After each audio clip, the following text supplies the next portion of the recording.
各位网友，大家好，今天是2021年4月16号，星期五，欢迎大家参加王健每日观察直播1的节目。我们今天的题目是美日峰会大戏上演，习近平坐不住了啊。那么我们今天讲关中美关系、美日关系啊，那么基本上是今天的重点。今天美国总统将和这个日本首相菅义伟进行高峰会晤啊。这是今天最重要的新闻。路透社的报道，美国政府高级官员说，美国总统拜登和日本首相菅义伟将在周五举行的峰会上形成对华统一战线。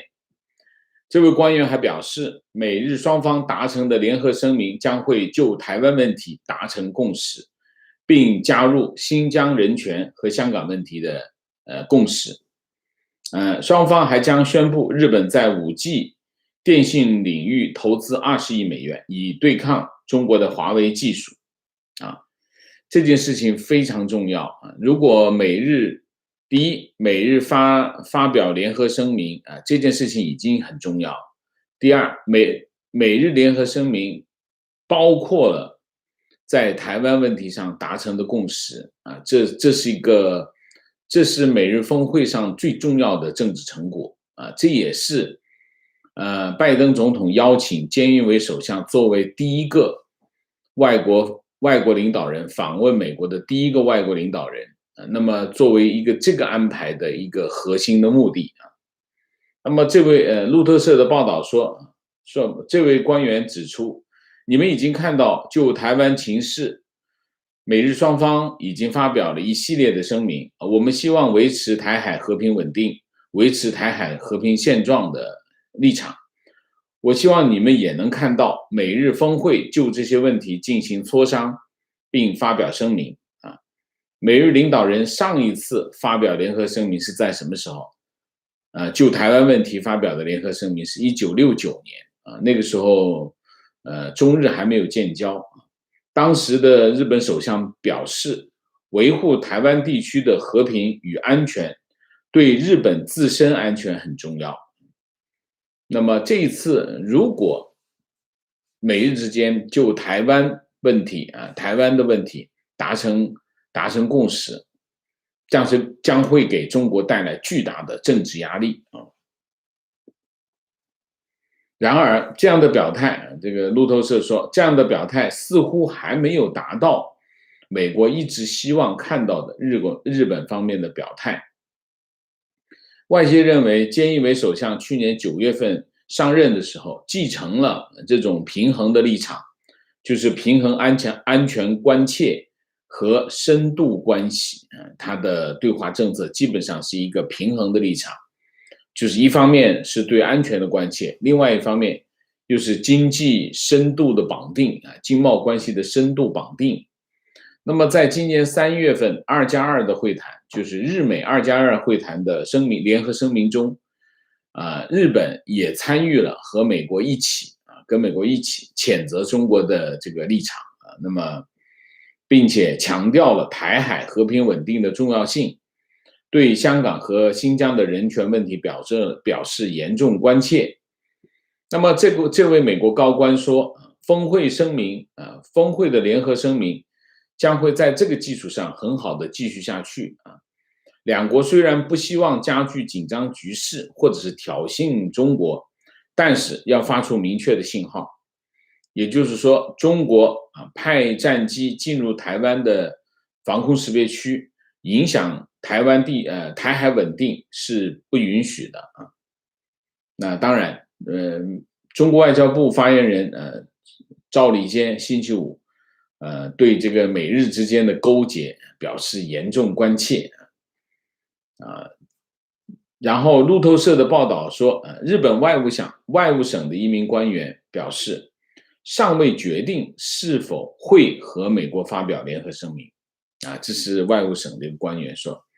那么，而另外2名日本议员则表示，官员们对首相菅义伟是否应该认可在台湾问题上发表强硬声明存在分歧啊，这是平衡报道啊。那么对此，这位美国政府高官说，我们也认识到日中两国之间深厚的经贸关系。菅义伟首相希望走谨慎的道路，我们尊重这一点。在拜登总统宣布9月11号从阿富汗撤军之后，这位美国官员说，西太平洋的上演的才是大戏，阿富汗议题消耗了不成比例的资源。那么拜登希望美国、澳大利亚、印度和日本共同努力在吸收韩国，共同对抗中国这个长期的敌人。这位官员说，预计拜登和菅义伟将会在星期五宣布下一次四方会谈的计划。那么鉴于日本跟韩国与中国的经济关系以及首尔和东京之间的冰冻关系，那么呈现统一战线需要一个微妙的平衡。那么这位官员说，看到日本跟韩国之间的关系下降到目前的水平，我们感到担忧，甚至是痛苦。这位官员说，那么政治上的紧张局势，我们认为这实际上阻碍了我们在东北亚地区有效的能力。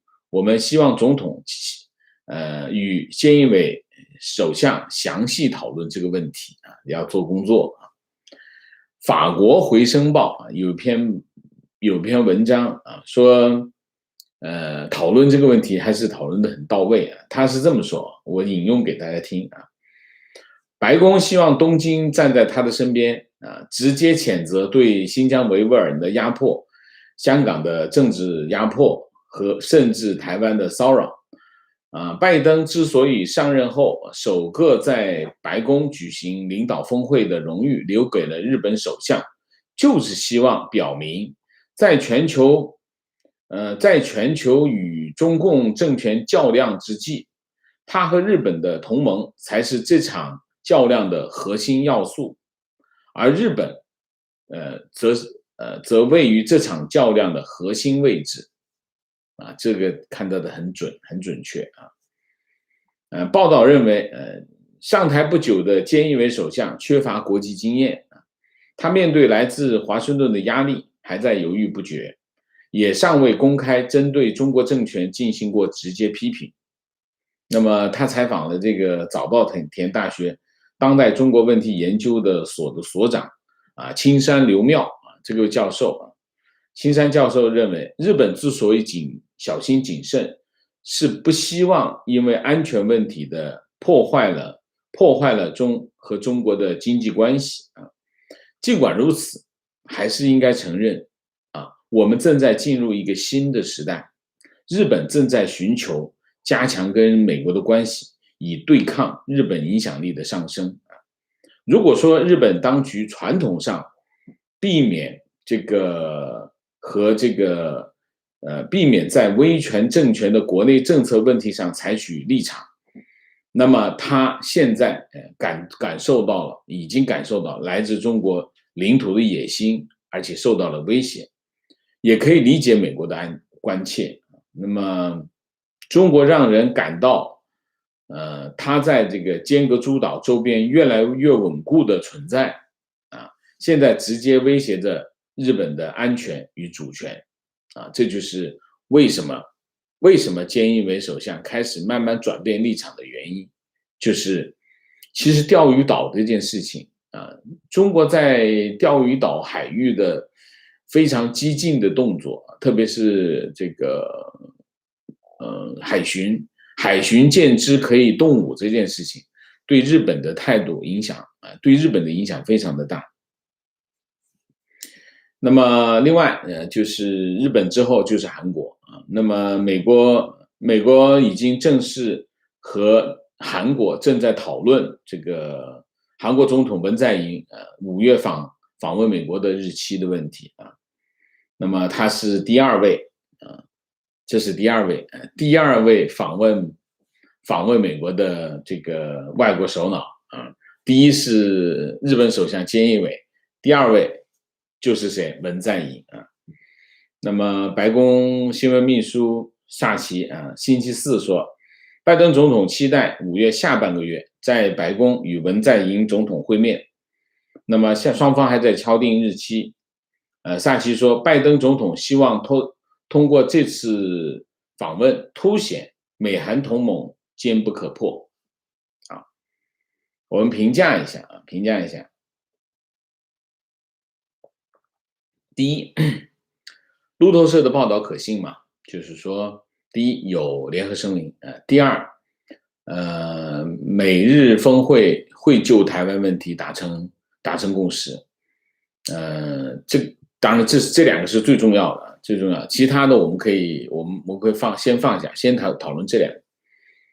以路透社的这篇报道来看，应该是可信。因为什么？第一个，美国高官出来讲，那不是一般的人一定是真的是高官出来讲，而且这是美国高官正式接受访问。如果不是确实的东西，第一不会有这个访问，第二，这个美国高官不会这么去完整的描述这件事情。从新闻描述来看，可信度很高。也就是说，这次美日峰会会达成一个让中国震撼的政治结果所以这是一个非常重要的这个政治成果这是第二。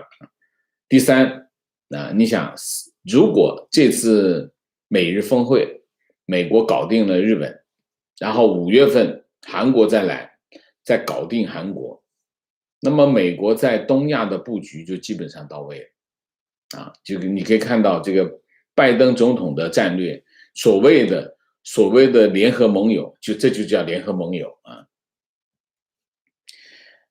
美国总统拜登在美国日本首相菅义伟访问美国之前，派遣什么呢？派遣他的好友密友访问台湾。前联邦参议员托德还有前副国务卿阿米蒂奇，副国务卿斯坦伯格组成一个访问团，去14号去台湾，14号抵达台湾，16号今天结束行程返国那么台湾外交部说Todd 这次访问在取得了丰硕成果托德等人和总统蔡英文、行政院长苏贞昌、国防部长邱国正，并接受外交部长吴钊燮午宴，并与蔡总统晚宴。台湾外交部指出，这次访问显示美台关系坚如磐石的又一次具体表现那么台湾外交部表示托德访问团与政府高层官员、朝野立委以及各界人士就美台关系各项重要议题深入充分的交换意见那么今年是台湾关系法42周年也是台美关系有史以来最强健、最牢固的时刻那么在这个时候这个托德受拜登总统的委托派遣访台，传达了美国政府对台湾不分党派的支持，对台美关系的重视，以及台美共享利益上深化双边关系的坚持大体上是这样，我就不念完了我们评价一下那菅义伟到之前先派这个托德去台湾那么托德去台湾，然后就很快的就回来那么托德是拜登总统最信任的朋友他是有私人关系的他的派遣这件事情呢又很微妙所以你可以看拜登总统还是很有政治手腕他派一个没有官职的好友去台湾访问另外2个也是没有官职，但是都是一个是前联邦参议员，前联邦参议员在美国的政治地位是很高另外2个是前副国务卿都没有官职，然后受他的委派去台湾访问，所以这基本上又算是非官方访问，但是又很重要，大家都知道这是什么这是第一个。那么他去干什么呢？当然，他先去跟他们去托德去台湾跟什么有关系？跟菅义伟访美有关系。菅义伟访美最核心的政治成果是什么？台湾议题啊，所以呢，托德访台啊，就是向台湾交底，意思就是你看，美国跟日本会在台湾问题上进行合作，这是个非常战略性的，成果。所以这是要跟台湾交底啊，向台湾交底，这是第一个，向台湾交底。第二个，要台湾的投名状啊，就是说我们要做这件事情，这件事情是什么？就是给台湾提供坚强有力的保护。那台湾你该怎么样？那叫投名状。啊，这是第二个。第三个，台湾的投名状应该也是美日达成协议、达成共识的一个非常重要的条件，否则日本凭什么下注？这就是外交上的这种纵横联合，就是这么玩啊。那美国这边很热闹，北京那边当然坐不住了，不能够坐以待毙。中国肯定也不是浪得虚名啊。4月16号下午，中国国家主席习近平和法国总统马克龙、德国总理默克尔举行中法德领导人视频峰会啊，三国领导人就合作、应对气候变化、中欧关系、抗疫合作以及重大国际问题深入交换意见啊。然后习近平在这个峰会上面呢，就是这个峰会就是为了抗衡另外一个峰会。这个比较奇葩的是，法国跟德国配合习近平唱另外一场堂戏啊，这是比较有趣的。然后在这个场合呢，习近平当然又要这个大国情怀又要抒发一下啊。他说什么？他说我一直强调啊，一直主张，就是我没见过领导人这个会这么讲话。我一直主张构建人类命运共同体，愿意应对气候变化同法德加强合作。我一直主张。然后还说，我宣布中国将力争于2030年前实行二氧化碳排放达到峰值等等。然后他说，中方言必行，行必果，我们将碳达峰、碳中和纳入生态文明建设整体布局，全面推进绿色低碳循环经济发展等等。反正就是，然后这个当前新冠病毒蔓延全球，世界经济等，就挥斥方遒。中方反对疫苗民族主义，反对人为制造免疫鸿沟。中国开始反对疫苗民族主义了。当他声称有疫苗的时候，他就进行疫苗外交。当西方国家的疫苗已经开始打得差不多了，然后一看已经领先了，他就开始反对疫苗民族主义。所以其实对中共来说，他讲的每句话都是选择对他有利的，跟立场没有关系，跟事实没有关系，跟道德底线都没有关系。然后马克龙配合一下。马克龙表示，疫苗不应该成为大国竞争的工具，法方愿意同中方就疫苗公平分配加强合作，就伊朗核等地区问题，伊朗核等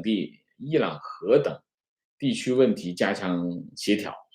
然后默克尔表示，希望双方共同努力，推动欧中投资协定尽快批准生效。这两个小朋友就很积极的去配合习近平演了一场这个戏啊。三国领导人一致认为，要坚持多边主义，又坚持多边主义，全面落实巴黎协定，哒哒哒哒哒哒。然后是杨洁篪、王毅、何立峰参加会议。法新社报道这件事情，法新社他说这次法中德领导人视频会议旨在关于气候议题的多项重要国际会议前，三国领导人在气候议题上交换意见。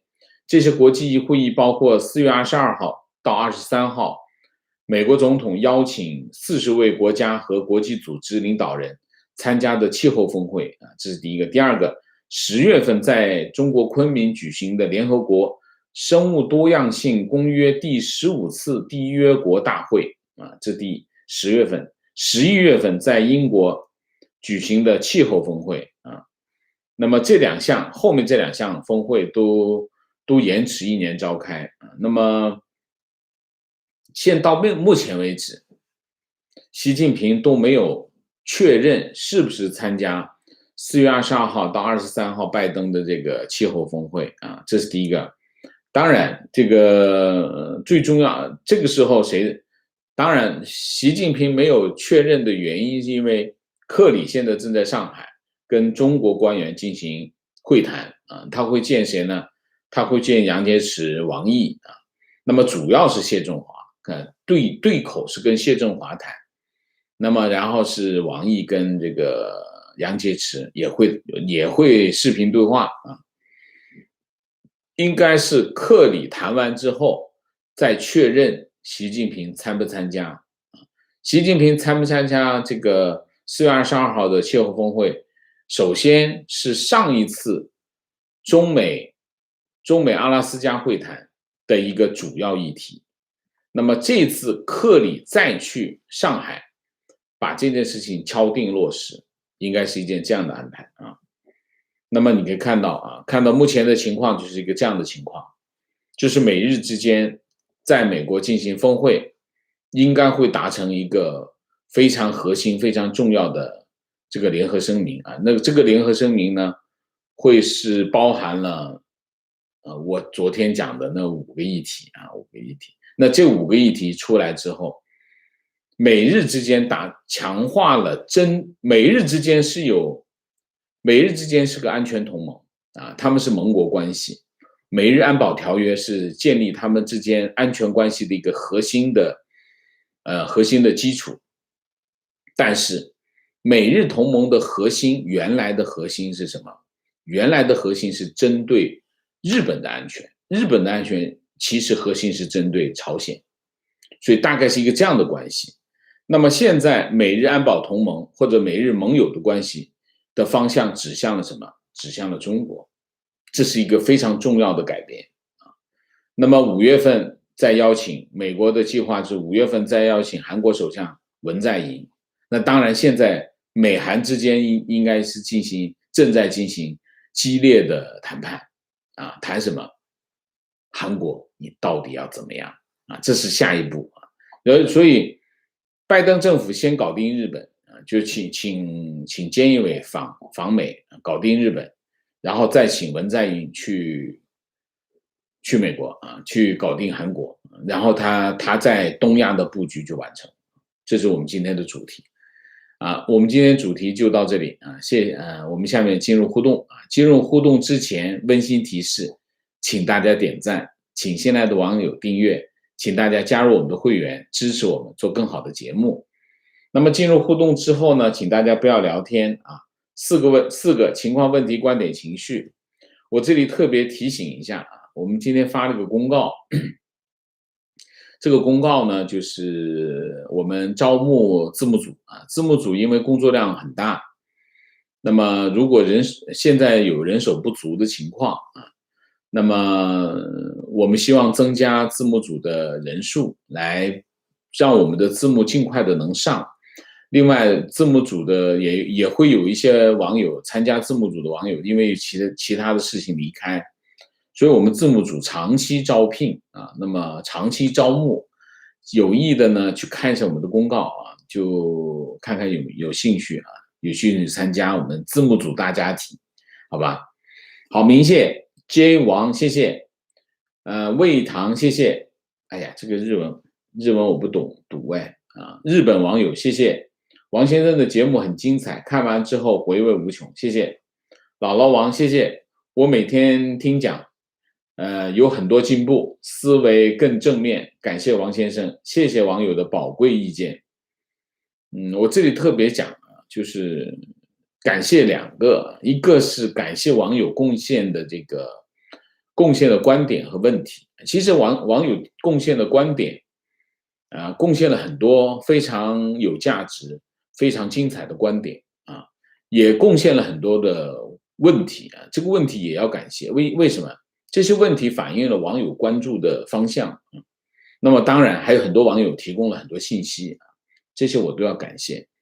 另外呢，我也感谢大家这么久以来的支持啊。那么大家一直我们在这个平台上沟通啊、协调，那么讨论问题，表达关切都很重要啊。谢谢啊。观点，感谢王老师对地缘政治的解析，因为一些限制不能打赏，只能点赞支持，谢谢啊。我们最近对这方面的议题会比较报道的会比较多，因为现在正好这些议题都在发酵啊，所以我们会持续的跟进。呃，我会有一些选择，我也会有一些选择的偏好。我就希望呢，如果我选择有点偏的话呢，大家可以通过提问来改变这个方向啊，我也会改变我的感觉啊，因为每一个人都会有自己的偏好，我希望呢，我的偏好不会影响我的关注重点啊。提问：亡羊补牢，未为晚也，还应该把韩国拉上，才能形成有效的对峙联盟。但韩日之间有个主导问题存在，需要美国做好平衡工作。王先生对此有何好的建议？建议我就没有啊，因为对于韩国来说，现在主要的问题是韩国，并不是日本。就像前年日韩之间发生了一场贸易战啊，贸易战最后是以这个日本的反击为结束啊。那么实际上你可以看到，就是过去几年，其实真正日韩之间的矛盾是韩国方面主动发起。为什么韩国方面要主动发起这件事情？我觉得主要还是韩国没有搞定他自己的定位啊。韩国跟日本，这是韩国的选择，这是韩国的选择，不是韩国一不小心就跟日本吵架了，不是的，这是韩国在选择跟日本进行摩擦。跟日本进行摩擦是什么意思呢？就是跟美国保持一点点距离，就这个意思啊，理解吗？为什么四方对话没有韩国？其实韩国对于美国来说，韩国对美国的军事上、安全上的依赖比日本还要强。为什么？因为它跟朝鲜接壤啊，你理解吗？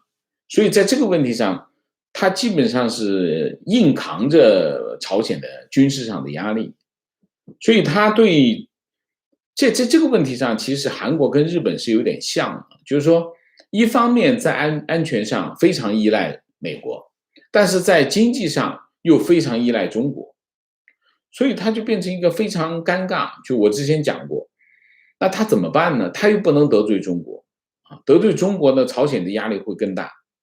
他又不能得罪美国，你要是跟中国走得太近，美国说我撤军，你也很难受。所以在这个问题上，他就很难过。他难过的做法，韩国的做法是什么？跟日本搞事，搞日本的事，搞日本的事呢，美国就没有办法一口气把两个都抓起来，抓过来。这就是一个方式，这是一个保持外交上距离的一种方式。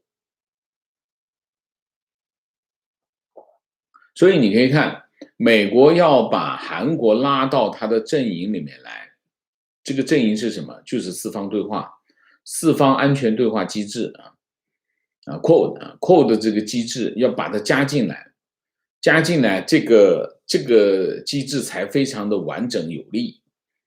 那实际上韩国是在拒绝的就也不是他也不敢明的拒绝，他就最好让你说不出来，那说不出来他就保持距离。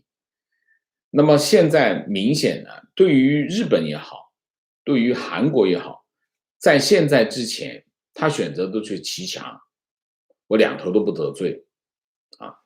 那么在川普时代，这个骑墙呢，让川普没有办法，其实是川普是没有办法让他们改变这个立场，因为川普他的美国优先的政策，他是往回撤的我经常讲，美国要让日本、韩国站到美国一边来，美国只有做一件事情，必须做一件事情，做什么事情？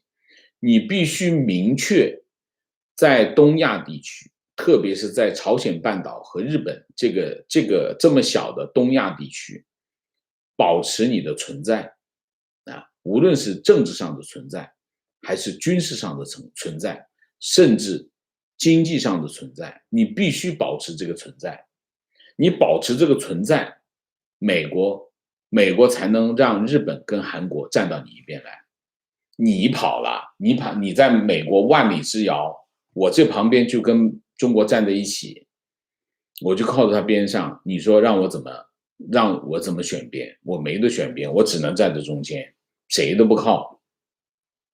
所以这次菅义伟访美非常重要的是，美国必须做出承诺，做出政治承诺，日本才有可能站到美国这边来。实际上这次就是美国就是告诉日本，你不能骑墙。那这个形势是怎么形成的呢？这个形势就是拜登总统的整体的对外战略的调整，要回到国际舞台，要重新建立美国的领导地位，重新让他的盟友看到他坚定的和他站在一起，这就是拜登要做的事情。拜登做了这个事情，而且你可以看西方国家和美国之间的这个关系越来越紧密，形成一个这样的潮流。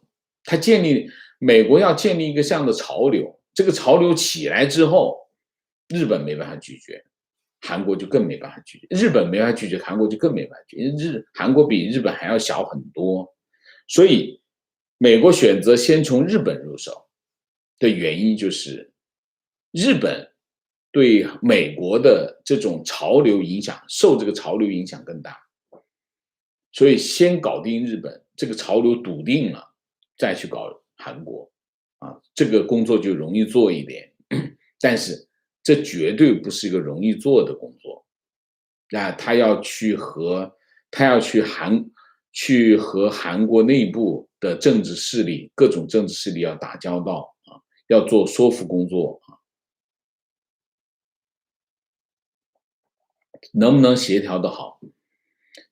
他们没有矛盾，日韩之间没有矛盾，日韩之间其实从经贸上来说，他们是非常密切的伙伴关系，他们没有矛盾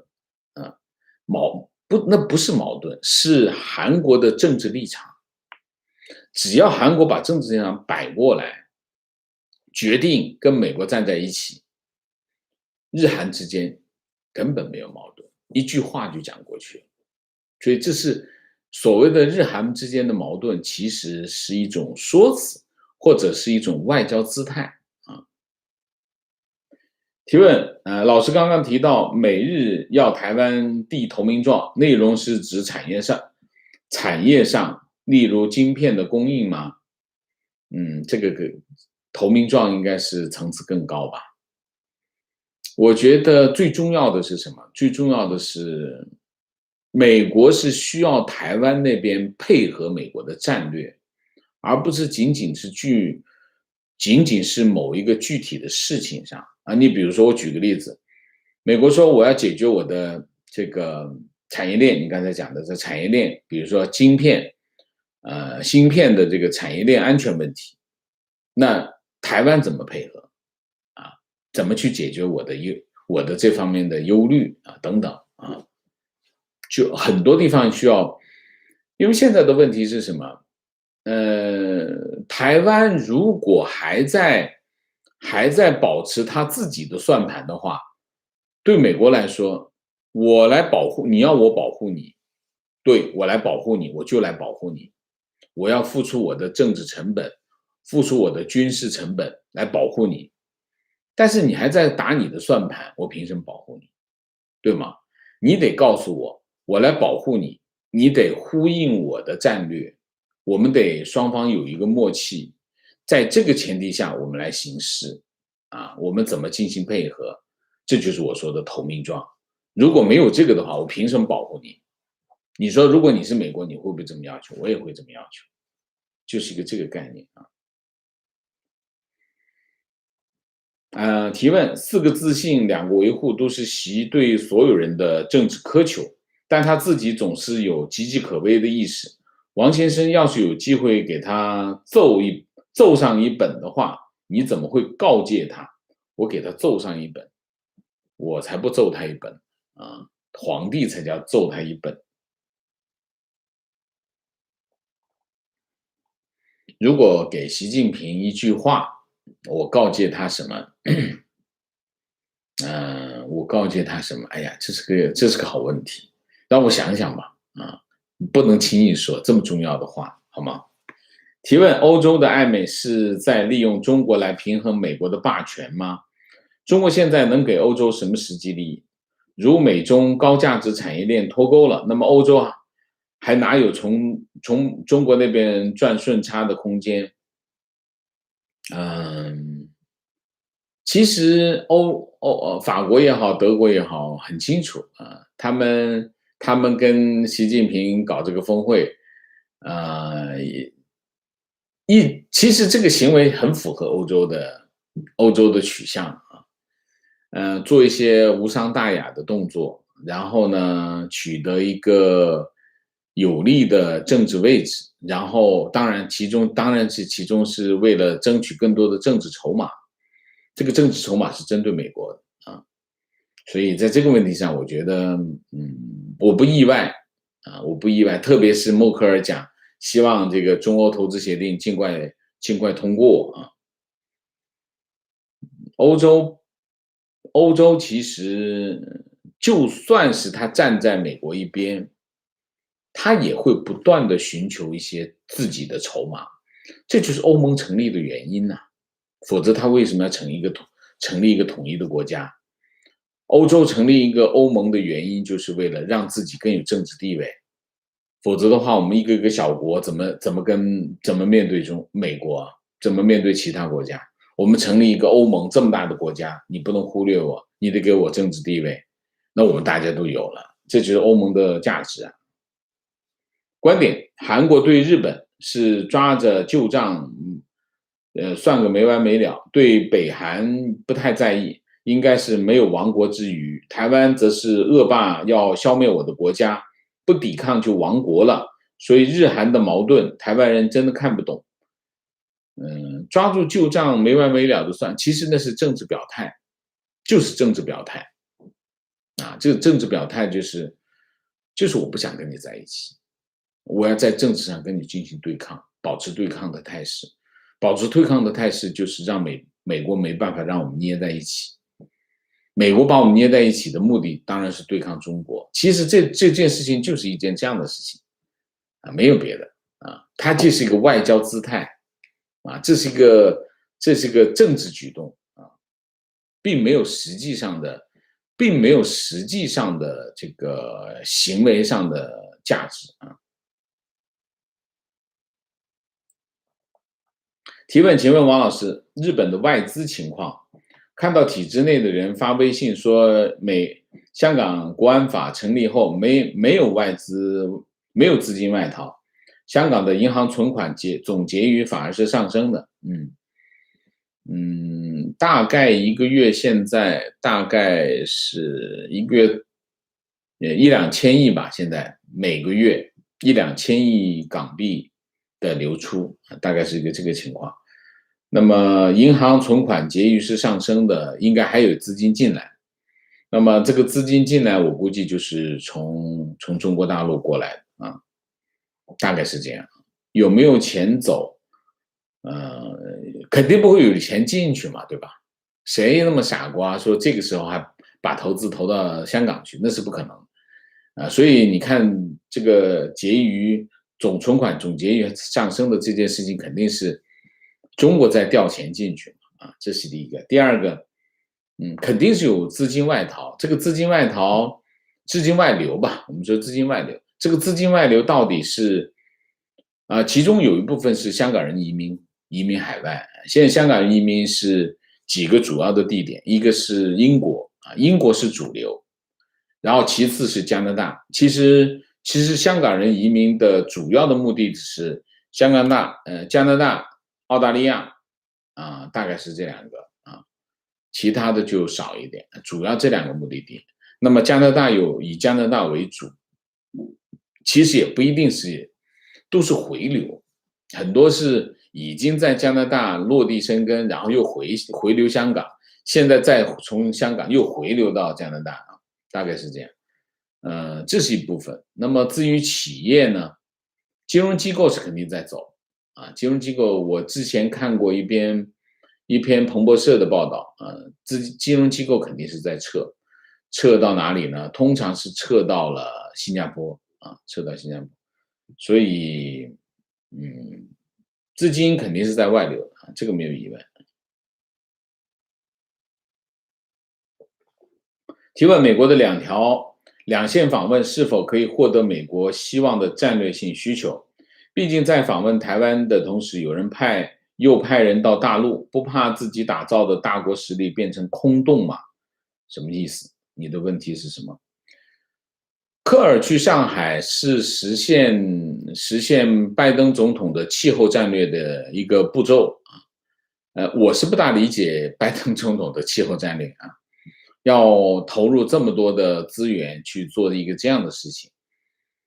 但是你说的空洞是啥？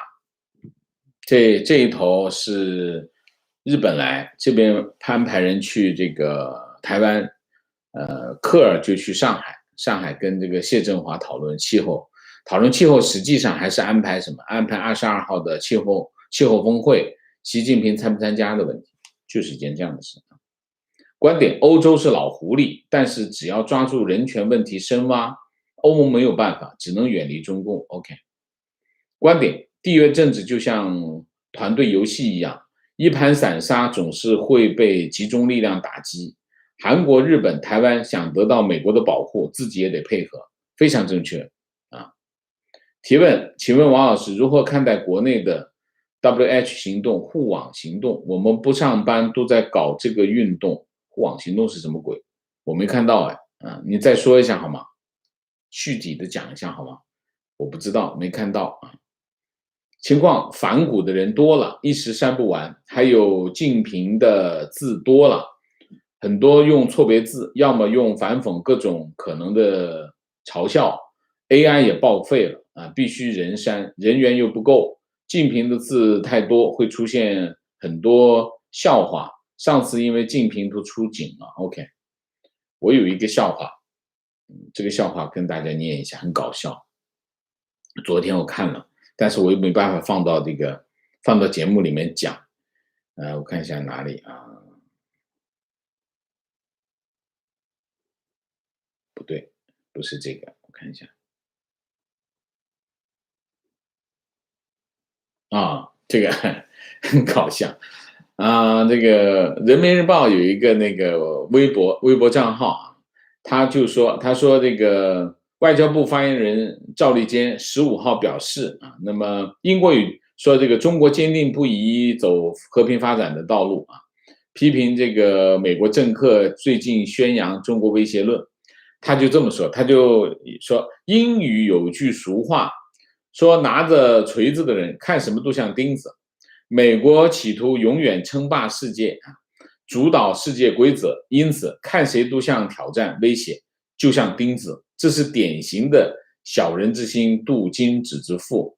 这引述的是一段这个人民日报记者的一段话，那么网友就在推特上打，这是一个网友截的屏啊，他说悟了，所以拿镰刀的人看什么都像韭菜，哇，真的太准了这个，所以这个我一定要念给大家听一下，我觉得太神了这个情况。现在中共又要求干部下乡了，脱贫是否有效？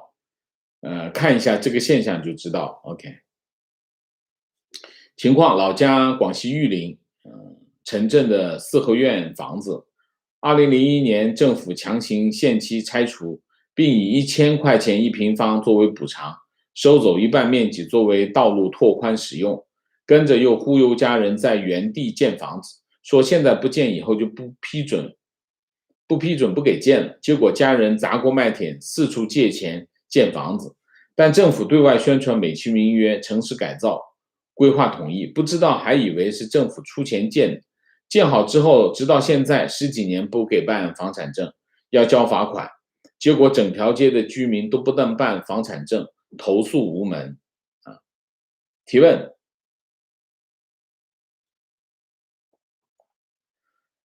所以中共的话是不能信的啊，一定要想想办法，要搞清楚啊。很多人呢，很多人经常在中国就是我们讲丛林法则，中共没底线，中共没底线意味着这个社会就没底线，没底线的社会就一定是丛林法则。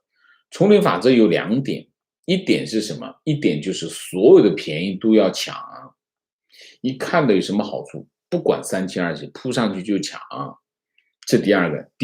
第二个，所有的事情都要争，都要斗才行。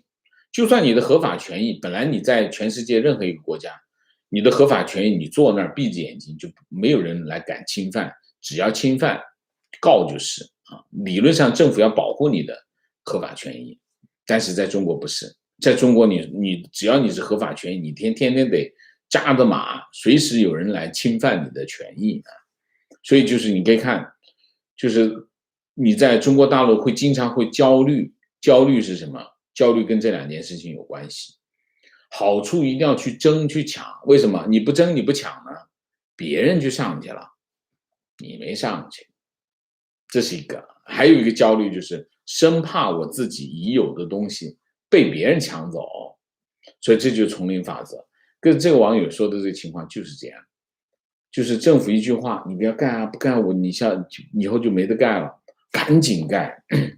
那政府其实中共的话真的不能信，你得分析分析小心一点，要不把你给坑了。提问，昨天刚看到一新闻提到，有美国学者建议建立北约经济模式，以应对中国对其他国家的经济胁迫。请问王老师，欧美会形成类似军事同盟那样建立经济同盟吗？对中国的经济冲击如何？我觉得不会为什么？这件事情做不成。你要知道，中国是全世界最大的出口国，也是全世界最大的贸易国。大家不要忘了这个基本事实。这个基本事实就是在现在全世界的任何一个国家都会跟中国发生贸易往来，而且中国是出口国，大家记住，它是个出口国，它形成供应所以在这个阶段，在其他可替代的供应商没有出现的时候，也就是说，其他的国家跟中国的关系还是非常密切的。你建立这样的盟国，你让大家怎么办没办法搞。这就是为什么拜登总统没有选择川普总统当年的脱钩战略，原因就在这里，脱不了，就是现实是脱不开，所以要建立一个这样的盟。所以拜登政府的策略叫小院高墙，小院高墙就是选择一个非常关键、非常小的领域，把这个墙建高一点，就是让它其实就是个点穴战，就是关键领域点住这个穴，所以没有办法，他选择你看这小院高墙你就知道，他是做不到这一点啊，做不到这一点，至少在这个阶段做不到。等你慢慢的其他的产业链起来，你首先你推动你安全的产业链，就是在关键的领域，在涉及国家安全的领域，你这些领域把这个产业链搞安全，搞安全就是其实就是跟中国脱钩，产业链脱钩，这部分先脱钩，脱完钩，然后随着一些关系的改变，产业链迁出中国，其他的供应链开始形成，那个时候可能有这种条件，但那个时候如果已经形成的话，已经不需要这么干了，所以我不觉得有这样的可能性，有这样的需求啊。提问，王舍怎么看国内猪价下降的现象？猪价下降现象，今年2年了啊，基本上2年了，2年差不多供应量开始回升了吧？啊，这是一个情况。我今年年初的时候，1月份、2月份的时候，当时猪价在下跌，特别是过年的时候，猪价在下跌，原因是什么？不是因为供应量上升，是什么？是因为猪瘟啊，非洲猪瘟又复发，非洲猪瘟又复发导致什么呢？当时猪价下降的原因是猪场恐慌性的抛售还没有成熟的这个纯蓝猪只啊，那么他们恐慌性的抛售，有的很多猪都没有够时间，就没有到这个它应该出栏的时间，就已经开始抛售。当时这个抛售呢，导致什么呢？导致猪价的下降。那么这次猪价下降我没有看到，我只看到了这个情况，但是我没有时间去看它到底什么原因。反正现在猪价下降有2个原因，第一个原因就是恐慌性的抛售，就是关于猪瘟的问题，而且那次猪瘟出现的情况是什么？是非常可笑的情况，就是猪瘟疫苗出的问题，就是中国农科院的猪瘟疫苗还没有搞定的猪瘟疫苗被人拿出来作坊式的生产去卖。这些猪瘟疫苗其实疫苗是什么？这灭活疫苗其实就是病毒，导致了猪瘟的又爆发。所以这件事情跟谁有关？跟中国农科院有关系啊。那么那次是这件导致这个猪农的恐慌，但这次我不知道，我怀疑也我不知道，有可能理论上2年这个猪瘟，纯蓝猪只回升是有可能啊，有可能，现在不知道，大概有这两种可能性啊，我回头再看看啊。情况，护网运动是中国网信办和公安部组织政府机关和大型企业举行的网络攻防战，由政府组织攻击队向被抽中的企业网络发动网络攻击，按照企业防守的表现给予评分。企业压力很大，今年已经是护网的第3年或者第4年，他没有点正经事可以干吗？没什么评价啊，他没有点正经事可以干，这件事情肯定完全可以交给市场去做，为什么政府要干这种事情啊？对吧？你说呢？情况，护网运动这2年在国企中大规模开展，网上基本不报道，给我的感觉就是针对未来与美国开战进行的网络攻击演练。这个运动现在在国企第一政治任务，企业就算不工作都要搞这个运动。我们企业是非常知名的研发企业，为了做这个运动，已经把研发系统已经关闭了，免得遭钓鱼攻击。这个演练做得非常到位，企业对待非常严肃认真，我从没见到如此严肃的演练，跟地震、消防之类的完全不可比拟，并且没有任何新闻报道。王老师可以做个专题 ，OK，好吧，没有报道，没有报道，OK。观点：台湾中老年其实一直有一个心理创伤，是美国当初曾经一度把台湾当弃子，这群人形成了怀疑美国的一代。我曾经听过有中年人对我说：美国现在对你好，哪一天又可能放弃台湾？毕竟当年他们就是这样搞的，不要再被骗了。感觉只有等这群人死了，才能解决这种心理创伤。这种心理创伤，我理解了，我知道，我看过很多这方面的文章，就是当年这个变天了，对台湾来说叫变天了啊。但是这个你不觉得是中共的一个策略吗？中共的一个策略，谁最容易把这个话题把它发酵成为一代人的创伤？那就中共啊，除了中共没有别人，你说呢？用这件事情来形成一个共同的诉求，很容易让一些人产生共鸣，然后让它形成一种惯性，就是不能相信美国人，不能相信美国人，你都能相信中共，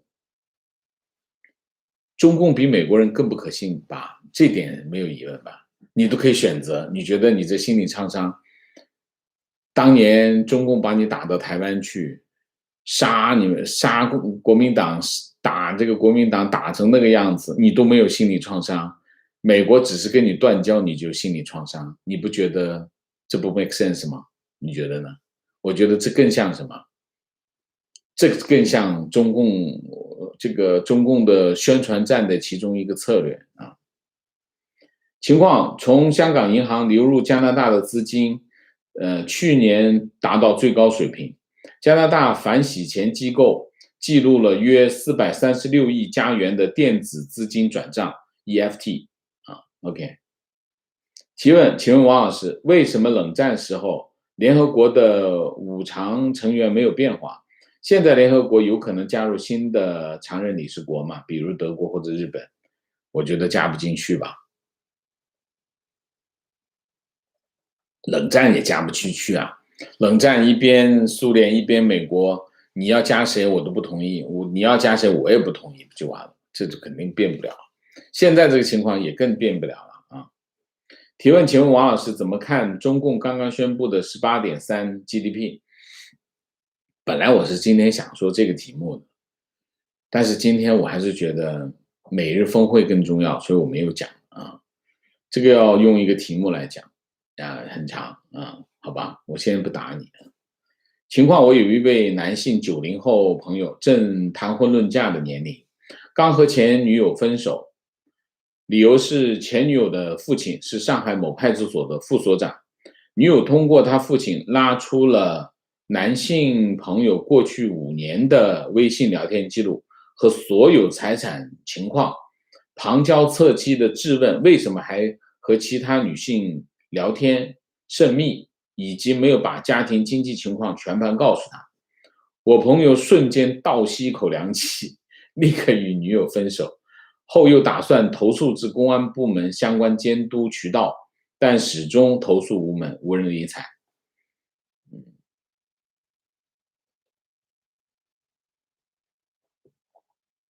所以我是说啊，那之前有网友讨论这个，